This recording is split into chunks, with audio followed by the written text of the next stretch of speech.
ಎಲ್ಲರಿಗೂ ನಿಸರ್ಗ ಕ್ರಿಯೇಷನ್ಸ್ನ ಸ್ವಾಗತವನ್ನು ಹೇಳುತ್ತಾ ಇವತ್ತಿನ ಕನ್ನಡ ಕಲಿಕೆ ಕ್ಲಾಸಲ್ಲಿ ನಮ್ಮ ವಿದ್ಯಾರ್ಥಿಗಳಿಗೆ ಸಹಾಯ ಆಗುವ ಹಾಗೆ 5ನೇ ತರಗತಿ ವಿದ್ಯಾರ್ಥಿಗಳು ಅವರಿಗೆ ಸಹಾಯ ಆಗುವ ಹಾಗೆ ಚಾಪ್ಟರ್ ವೈಸ್ ಕ್ವಶನ್ ಆನ್ಸರ್ಸ್ ಅಂದರೆ ಪ್ರಶ್ನೆಗೆ ಉತ್ತರಗಳನ್ನು ಕೊಡೋಣ ಅನ್ನೋ ಒಂದು ಪ್ರಯತ್ನ ಮಾಡ್ತಾ ಇದ್ದೀನಿ.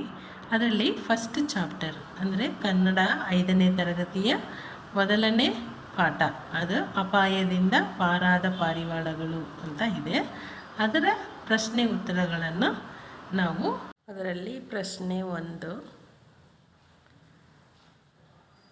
ಅಂತ ಹಾಕಿ 1ನೇ ಪ್ರಶ್ನೆಯಲ್ಲಿ ಬೇಡನು ಬಾಕೇತ್ವಂದೀರ್ಘ ಬೇಡ ನಾಕೊಂಬು ನು ಬೇಡನು ಬಲೆಯನ್ನು ಬಲೆ ಲಾಕೇತ್ವಲೆ ಯಾ ನು ನಾಕೊಂಬು ನು ಆಗುತ್ತೆ. ನೂಗೆ ನಾವತ್ತು ಕೊಟ್ಟರೆ ನು ಬಲೆಯನ್ನು ಏಕೆ ಬೀಸಿದನು ಬಾಗುಡಿಸಂದೀರ್ಘ ಬಿ ಸಿ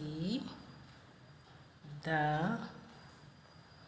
ನು ಬೀಸಿದನು ಅಂತ ಕ್ವಶನ್ ಇದೆ. ಅದಕ್ಕೆ ಉತ್ತರ ಹೂ ಅಂತ ಹಾಕೊತೀನಿ. ಇದನ್ನು ಹಾಗೇ ಬರೆಯೋಣ. ಬೇಡನು ಬೇಡ ನಾಕೊಂಬನು ಬೇಡನು ಬಲೆಯನ್ನು ಅನ್ನೋದನ್ನು ಹಾಗೆ ಬರೋಣ. ನೋಡಿಕೊಂಡು ಕ್ವಶನ್ನೇ ನೋಡ್ಕೊಂಡು ಬರೀಬೋದು.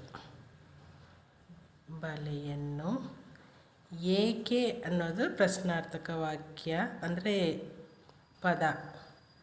ಏಕೆ ಅನ್ನೋದು ಪ್ರಶ್ನಾರ್ಥಕ ಪದಕ್ಕೆ ನಾವು ಉತ್ತರನ ಕೊಡಬೇಕು. ಅದಕ್ಕೆ ಉತ್ತರ ಪಾದೀರ್ಘ ಪ ರೀ ವಾದೀರ್ಘ ವ ಗ ಳ ಮತ್ತು ನು ನೂಗೆ ನಾವತ್ತು ನು ಪಾರಿವಾಳಗಳನ್ನು ಹಿಡಿಯಲು ಹಾಗುಡಿಸು ಹಿ ಡಾಗುಡಿಸು ಡಿ ಯಾ ಲಾಕೊಂಬು ಲು ಹಿಡಿಯಲು ಬೀಸಿದನು ಕ್ವಶನ್ನಲ್ಲೇ ಇದೆ ಅಂದರೆ ಪ್ರಶ್ನೆಯಲ್ಲೇ ಇದೆ. ಅದನ್ನು ನೋಡ್ಕೊಂಡು ಬರುತ್ತೀವಿ ಅಂದರೆ ನಮಗೆ ಅಕ್ಷರ ಒಂದು ಚೂರು ಮಿಸ್ಟೇಕ್ ಇಲ್ದಂಗೆ ಹೋಲ್ ಮಾರ್ಕ್ಸ್ ನಮಗೆ ಸಿಗುತ್ತೆ. ಸೊ ಇದಕ್ಕೆ ನಾವು ಕಲಿಬೇಕಾಗಿರೋ ಪದ ಪಾರಿವಾಳಗಳನ್ನು ಹಿಡಿಯಲು. ಇದು 2 ಪದನ ಸ್ಪೆಲ್ಲಿಂಗ್ ಮಿಸ್ಟೇಕ್ ಇಲ್ದಂಗೆ ಪ್ರಾಕ್ಟೀಸ್ ಮಾಡ್ಕೊಂಡ್ವಿ ಅಂದರೆ ಈ ಕ್ವಶನ್ಗೆ ಉತ್ತರ ನಮಗೆ ಕರೆಕ್ಟಾಗಿ ಬರೆಯೋಕ್ಕೆ ಈಸಿ ಆಗುತ್ತೆ. ಪಾರಿವಾಳಗಳನ್ನು ಹಿಡಿಯಲು ಬೀಸಿದನು ಅಂತ ಆನ್ಸರ್ ಆಗುತ್ತೆ. 2ನೇ ಪ್ರಶ್ನೆಗೆ ಕಾಗೆಯು ಕಾದೀರ್ಘ ಗಾಕೆತ್ವಗೆ ಯಾಕೊಂಬು ಯು ಕಾಗೆಯು ಪಾರಿವಾಳಗಳಿಗೆ ಪಾದೀರ್ಘ ಪ ರಾಗುಡಿಸರಿ ವ ವಾದೀರ್ಘ ವ ಳ ಗಡಿಗೆ ಪಾರಿವಾಳಗಳಿಗೆ ಏನೆಂದು ನಾಕೇತ್ವನೆ ನೇಗೊಂದು 0 ನೆನ್ ದಾಕೊಂಬುದು ಏನೆಂದು ಹುರಿದುಂಬಿಸಿತು ಹುರಿದುಂಬಿಸಿತು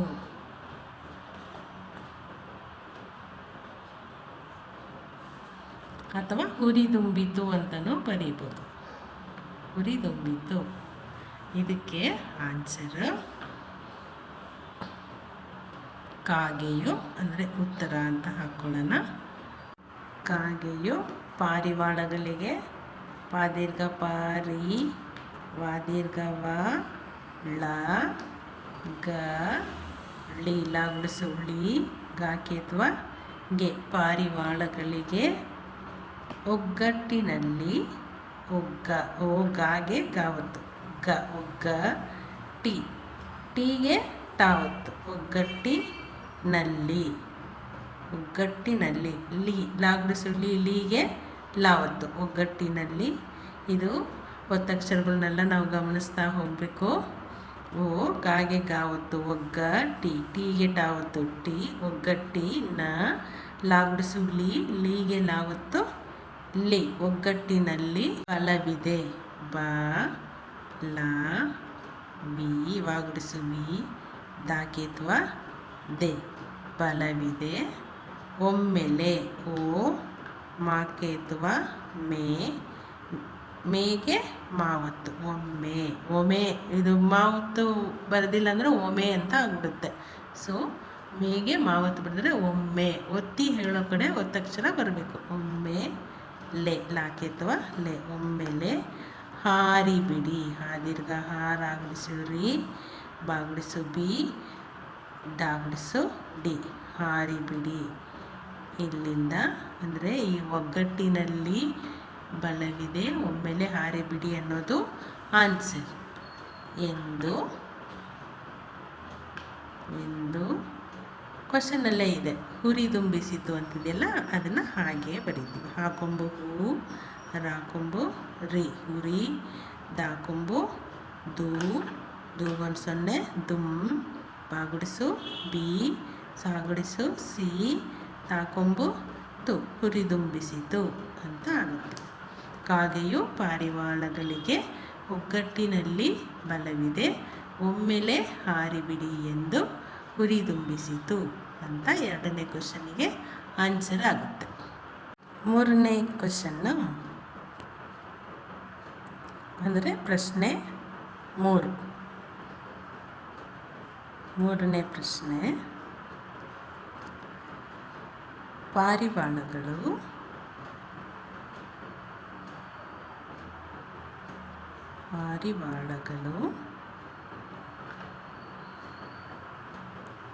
ಯಾರ, ಯಾದೀರ್ಘ ಯಾರ, ಇದು ಪ್ರಶ್ನಾರ್ಥಕ ಪದ.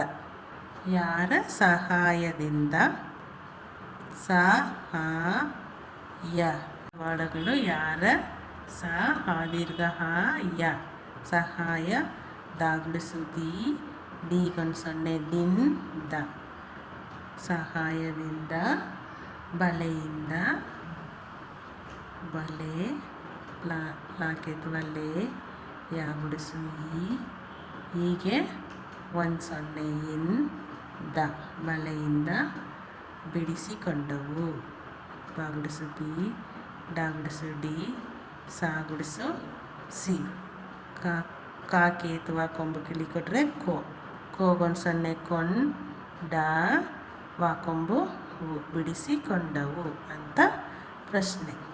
ಪಾರಿವಾಳಗಳು ಯಾರ ಸಹಾಯದಿಂದ ಬಲೆಯಿಂದ ಬಿಡಿಸಿಕೊಂಡವು ಅಂತ. ಅಂದರೆ ಇದೆಲ್ಲ ಪದಗಳು ಆಲ್ಮೋಸ್ಟ್ ಎಲ್ಲ ಹಾಗೆ ಬರೀಬೋದು. ಯಾರ ಅನ್ನೋ ಪದನ ಬಿಟ್ಬಿಟ್ಟು ನಾವು ಉತ್ತರ ಬರೀಬೇಕು. ಸೊ ಬರೆಯೋಣ ಈಗ. ಪಾರಿ, ವಾದೀರ್ಘ ವ, ಳ, ಗ, ಳ ಕೊಂಬು ಳು, ಪಾರಿವಾಳಗಳು.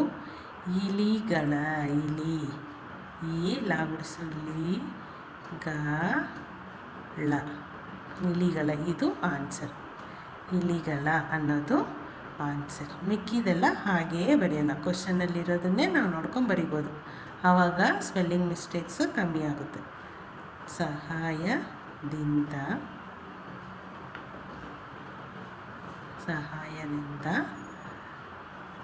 ಬಲೆಯಿಂದ, ಬಲೆಯಿಂದ, ಅಥವಾ ಬಲೆಯನ್ನು ಬಿಡಿಸಿಕೊಂಡವು ಅಂತಲೂ ಬರಿಬೋದು. ಬಲೆಯಿಂದ ಬಿಡಿಸಿಕೊಂಡವು ಎಲ್ಲ ಇದೆಲ್ಲ ಕ್ವಶನಲ್ಲೇ ಇದೆ, ಹಾಗೆ ಬರೀಬೋದು. ಕಾಕೆ ಅಥವಾ ಕೊಂಬು ಕಿಳಿ ಹಾಕಿದ್ರೆ ಕೋಗೆ 1 ಸೊನ್ನೆ ಕೊಟ್ಟರೆ ಕೊಂಡ, ವಾಕೊಂಬು ಹೂ. ಗುಣಿತಾಕ್ಷರಗಳನ್ನು ನಾನು ಮ್ಯಾಕ್ಸಿಮಮ್ ಹೇಳ್ಕೊಂಡೇ ಬರೀತೀನಿ. ಆವಾಗ ನಿಮಗೆ ಗುಣಿತಾಕ್ಷರಗಳು ಚೆನ್ನಾಗಿ ಮಂದಟ್ಟಾಗುತ್ತೆ. ಹಾಗೇ ಹೇಳ್ಕೊಂಡು ಬರ್ತೀವಿ ಅಂದರೆ ಪಾರಿವಾಳಗಳು ಯಾರ ಸಹಾಯದಿಂದ ಬಲೆಯಿಂದ ಬಿಡಿಸಿಕೊಂಡವು, ಪಾರಿವಾಳಗಳು ಇಲಿಗಳ ಸಹಾಯದಿಂದ ಬಲೆಯಿಂದ ಬಿಡಿಸಿಕೊಂಡವು, ಆ ಥರ ಹೇಳಿದ್ರೆ ನಿಮಗೆ ಈ ಕೊಂಬು ಅವೆಲ್ಲ ಹ್ಯಾಕ್ ಕೊಡೋದು ಅನ್ನೋದು ಮರಿಬೋದು. ರಿಪೀಟಾಗಿ ನಾವು ಒಂದು 2-3 ಚಾಪ್ಟರ್ ತನಕ ಹೇಳ್ಕೊಂಬರಿದ್ರೆ ನಿಮ್ಮ ಮಿಸ್ಟೇಕ್ ಇಲ್ದಂಗೆ ನೀಟಾಗಿ ಬರೆಯೋದಕ್ಕೆ ಸಹಾಯವಾಗುತ್ತೆ. ಪ್ರಶ್ನೆ 4ಕ್ಕೆ ಪಾರಿವಾಳಗಳು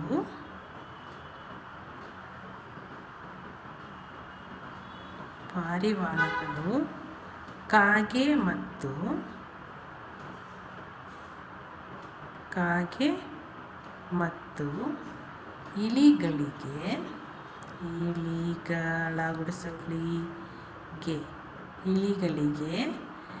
ಏಕೆ ಇಲ್ಲೇ ಬರೆಯೋಣ, ಕಾಗೆ ಅಥವಾ ಕೆ, ಏಕೆ ಧನ್ಯವಾದ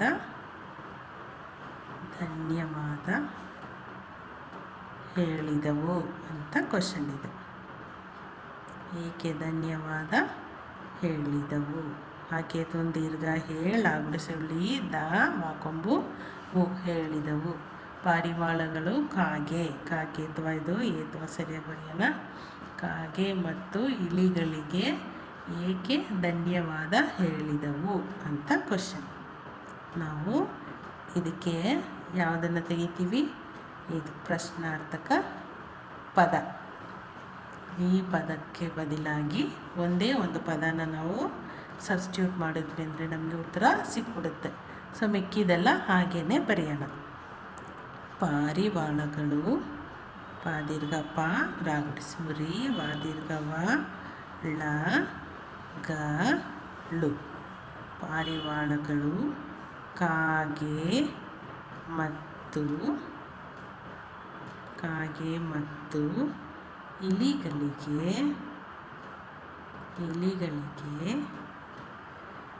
ಈಗ ಏಕೆ ಅನ್ನೋದಕ್ಕೆ ಆನ್ಸರ್ ಬರೆಯೋಣ. ಏಕೆ ಇದು ಮಾಡುತ್ತೆ ಅಂತಂದರೆ, ಯಾಕೆ ಧನ್ಯವಾದ ಹೇಳುತ್ತೆ ಅಂದರೆ, ಅಪಾಯದಿಂದ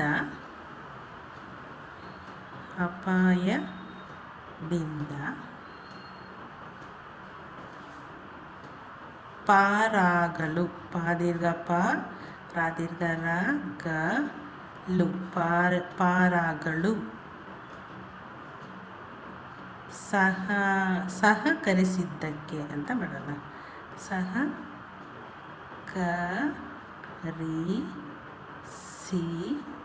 ದಾಗೆ ದಾವತ್ತು ಮತ್ತು ಕೆ ಸಹಕರಿಸಿದ್ದಕ್ಕೆ ಅಂದರೆ ಇದು ಆನ್ಸರ್. ಒಂದಿಷ್ಟು ಅಂದರೆ ಅಪಾಯದಿಂದ, ಇದು ತುಂಬ ಇಂಪಾರ್ಟೆಂಟು. ಅಪಾಯದಿಂದ ಡಬಲ್ ಕೋಟ್ಸಲ್ಲಿ ಬರೆಯೋದು ನಮಗೆ ಮೇಯ್ನ್ ಪದಗಳನ್ನ ನಾವು ಪ್ರಾಕ್ಟೀಸ್ ಮಾಡಿ ತಪ್ಪಿಲ್ದಂಗೆ ಬರೀಬೇಕು. ಅಪಾಯದಿಂದ ಪಾರಾಗಲು ಸಹಕರಿಸಿದ್ದಕ್ಕೆ ಧನ್ಯವಾದ ಹೇಳಿದವು ಅಂತ ಬರೆಯೋಣ.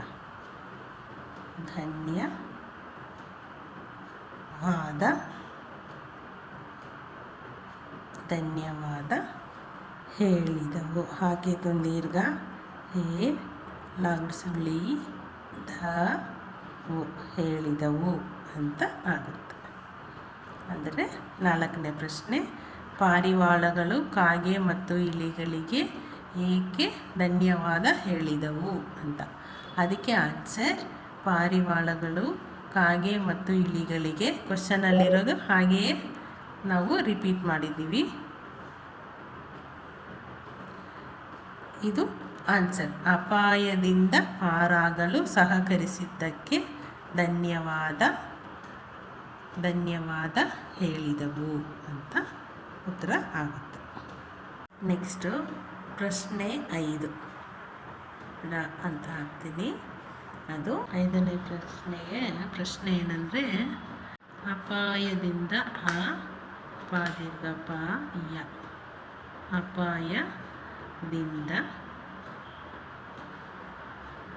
ಅಪಾಯದಿಂದ ಪಾರಾದ ಪಾರಿವಾಳಗಳು ಅಂದರೆ ಚಾಪ್ಟರ್ ಹೆಡ್ಡಿಂಗ್ ಇದು. ಪಾರಿವಾಳಗಳು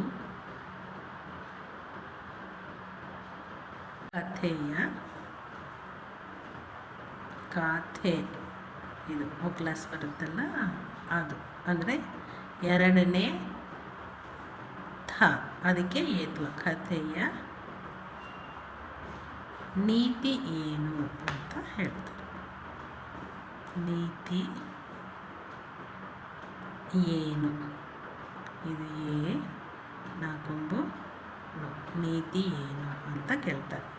ಅದಕ್ಕೆ ಉತ್ತರ ನಾವು ಹಾಗೆ ಬರೆಯೋಣ. ಅಪಾಯದಿಂದ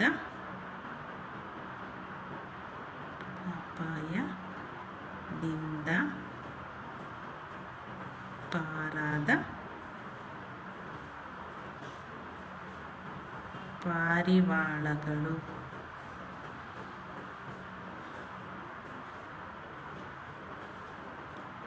ಕಥೆಯ, ಇದನ್ನು ಹಾಗೆ ಬರೆಯೋಣ.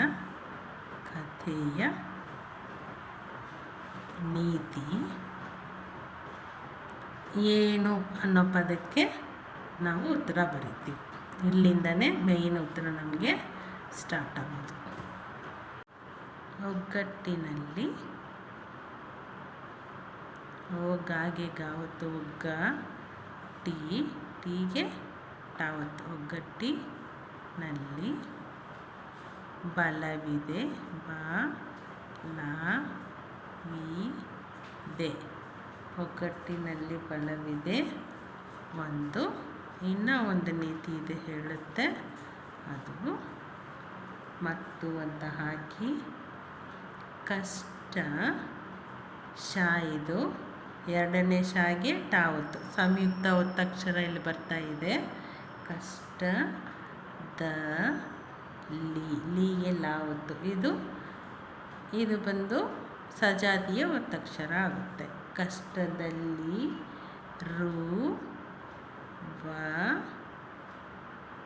ಇಲ್ಲಿ ಜಾಗ ಇಲ್ಲ, ಅದರಿಂದ ನಾನು ಇಲ್ಲಿ ಬರೀತೀನಿ.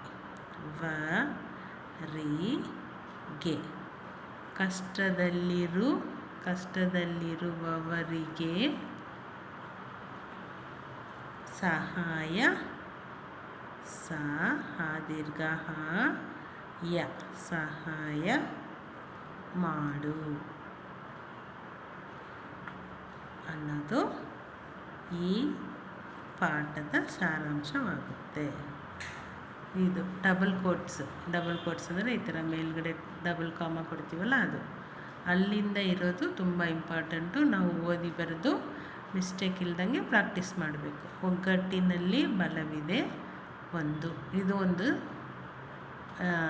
ಸಾರಾಂಶವಾಗುತ್ತೆ. ಮತ್ತು ಕಷ್ಟದಲ್ಲಿರುವವರಿಗೆ ಸಹಾಯ ಮಾಡು ಅನ್ನೋವಂಥದ್ದು ನೀತಿ, ಈ ಪಾಠದ ನೀತಿಯಾಗುತ್ತೆ. ಸೊ ಇದಿಷ್ಟು 5 ಕ್ವಶನ್ನಿಗೆ ಆನ್ಸರ್, ಅಂದರೆ 5 ಪ್ರಶ್ನೆಗಳಿಗೆ ಉತ್ತರ ಕೊಟ್ಟಿದ್ದೀವಿ. ಇದನ್ನು ಚೆನ್ನಾಗಿ ಪ್ರಾಕ್ಟೀಸ್ ಮಾಡಿಕೊಳ್ಳಿ 5ನೇ ತರಗತಿಯ ಮಕ್ಕಳು.